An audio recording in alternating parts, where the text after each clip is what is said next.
Controlador lógico programável. Sistemas de automação. Então, a automação de processos industriais pode ser feita na forma de sistemas em malha aberta e sistemas em malha fechada. Os sistemas em malha aberta são aqueles em que as grandezas de saídas não são comparadas com as grandezas de entrada. Por exemplo, uma máquina de secar roupa, a velocidade de um ventilador elétrico convencional, ou seja, esses equipamentos a gente liga e o sensor dessas máquinas principais somos nós mesmos, A gente liga um ventilador, mas ele não sabe se o ventilador está girando, se está fazendo vento suficiente, A gente percebe isso aí. Nós vamos definir se está bom ou ruim. A gente vai lá, aumenta a velocidade ou diminui a velocidade. A máquina de secar roupas, a maioria delas convencionais, a gente liga apenas uma resistência e um motor soprando o ar quente sobre ela. Mas ela não vai saber se a roupa já está seca o suficiente. Então é um sistema elétrico, aí, equipamentos eletrônicos que não tem uma informação de retorno para o sistema. Já os equipamentos que trabalham em sistema de malha fechadas, há um fluxo de informação no sentido direto, da entrada para a saída, e o outro fluxo de informações que compara a saída com o valor de referência. E essa comparação, então, é feita através de um sinal, de algum mecanismo que consegue captar essa informação. Normalmente são sensores, Então eu tenho um valor de referência, e um sensor que vai ficar monitorando a minha saída. Se aquela saída estiver diferente do valor de referência, ele vai atuar colocando mais energia, tirando menos energia, enfim, dependendo do equipamento. Vamos ver alguns exemplos. Então imagine um chuveiro elétrico convencional. Ele trabalha como malha aberta ou malha fechada? Normalmente ele trabalha como malha aberta, O sinal de retorno quem dá somos nós, a pessoa que estiver tomando banho, Vai saber se a água está quente ou está fria. O chuveiro apenas liga e desliga, não tem nenhuma informação de retorno. Um ar-condicionado, Um ar-condicionado, geralmente eles têm um sinal de retorno, Você seta ele numa certa temperatura, ele vai ligar, vai permanecer ligado até chegar naquele set point, ou um pouquinho a mais, um pouquinho a menos, e vai desligar para não ficar gastando energia à toa, Então passou daquele set point, ele vai desligar, a temperatura começa a aumentar novamente, ele vai passar daquele set point novamente e vai ligar o ar-condicionado. Então é um sistema de malha fechada. Um portão eletrônico, Como é que ele sabe se ele vai estar, se o portão está aberto ou está fechado? Então ele tem que ter um sistema aí para identificar se o portão está totalmente aberto ou totalmente fechado. Normalmente esses portões, convencionais, com motor e cremalheira, existe um sensor aqui que são ímãs, nada mais são que ímãs, colocado aqui na cremalheira. Então quando esse ímã chega aqui no motor, o motor entende, ok, o portão está totalmente aberto. E na outra ponta também existe um ímã, E quando chega esse outro lado, significa o quê?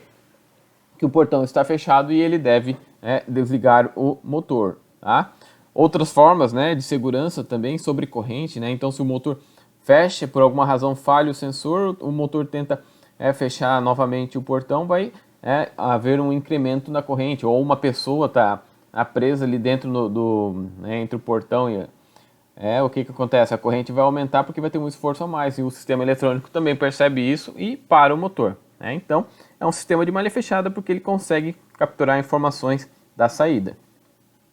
Uma escada rolante. Uma escada rolante convencional, você liga ela fica o dia inteiro rodando lá. Já aquelas que têm uma certa inteligência, ela só gasta ou fica na velocidade normal quando a pessoa ou carga sobre ela, Normalmente são aquelas que tem um sensor aqui, na entrada da escada rolante, que percebe um peso, E quando não há pessoas circulando por um certo determinado tempo, ele diminui a velocidade da escada ou completamente para a escada para evitar o gasto de energia desnecessário. Então, os sistemas de malhas fechadas são controlados através de circuitos lógicos eletrônicos. Por exemplo, no nosso caso, na nossa disciplina, o CLPE, e tornando-se mais rápidos, compactos e capazes de receber mais informações de entrada e atuando sobre um maior número de dispositivos de saída. Então, o fluxo de informação normalmente segue esse certo padrão aqui. Então, vamos analisar um elevador convencional. Da entrada até a saída do sistema, há um fluxo de informação. A informação consiste em sinais de entradas que assumem diferentes características dentro do próprio sistema. Então vamos ver o diagrama que ilustra isso. Então tem sinais de entrada, entradas de sinais. Por exemplo, alguém apertou o botão para chamar o elevador, ou alguém apertou o botão para ir a um certo andar, ou o sensor de carga, né, disparou aí dizendo que está com excesso de carga.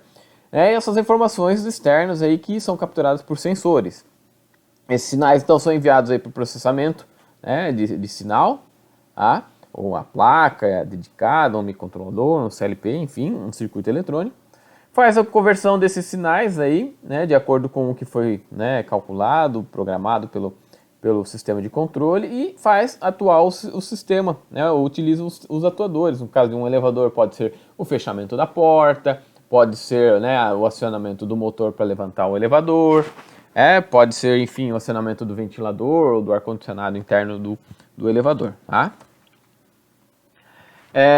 Então aqui, né, só para exemplificar, eu falei, mas aqui tem alguns sensores que poderiam ser, né, os nossos sinais de entrada. Interruptores, sensores fotoelétricos, né, se não tem ninguém, se está escuro, ou aqueles sensores que ficam na porta, né, para quando a pessoa estiver cruzando a porta para não amassar a pessoa, enfim.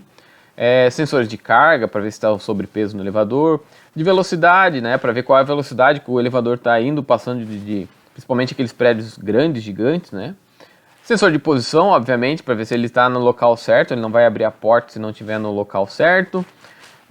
Sensor de fumaça, sensor de temperatura e qualquer outros aí tipos de sensor que captura, né, sinais da entrada. Então, como placa de controle, aí podem ser CLPs, módulos eletrônicos dedicados, microprocessadores, computadores, enfim, etc. E a conversão do sinal, né? Quando a gente está capturando o sinal e processando, normalmente trabalhando aí com baixas correntes, baixa tensão, mas para a gente atuar no mundo real, a gente já precisa elevar aquela potência lá. E normalmente aí a gente vai utilizar amplificadores, transformar sinais analógicos para digitais e vice-versa. E aqueles equipamentos que vocês viram lá em acionamentos, relés, contatores, né, ou transistores de potência, enfim. Fazer essa transição ali da minha parte de potência, baixa potência, para uma parte de potência. Tá? E os atuadores, né? Atuadores aí também diversos tipos. Né? Então, por exemplo, aqui no caso do elevador, pode ser o display dizendo em qual andar se encontra o elevador, pode ser o próprio motor lá, né, ou cilindros pneumáticos, enfim, o mecanismo que faz elevar ou abaixar o elevador, alto-falantes internos, sinalizadores, tudo aquilo que vai fazer alguma coisa externamente dos caras, né, para quem estiver utilizando o elevador. Então, só relembrando aí, vocês já viram em eletrônica, né?